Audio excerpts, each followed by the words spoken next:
Ek wys julle ons slaai by Seringubu met die klein log cabintjie. Is die dek. As die drein na onder. Hier was volledige plumbing, elektrisiteit, badkamer, alles een. Isobord ceiling.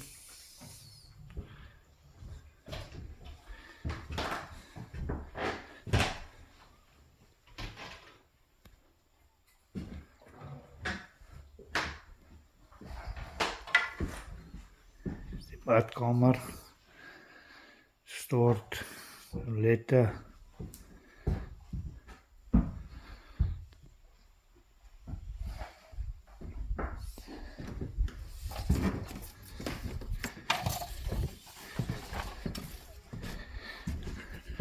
as die geyser agter die boks,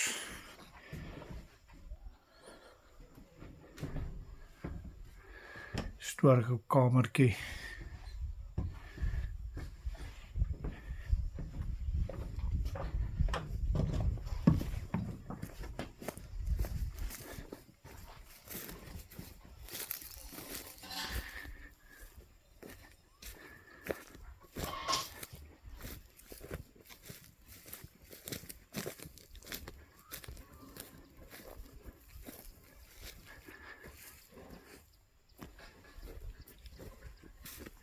Baie mooi uitkom. Nou gaan ons gou 'n klein huisie daar in Oorigstad opsit.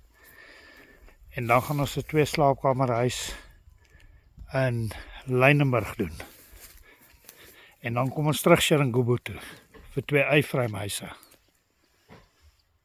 Julle moet 'n lekker dag hê.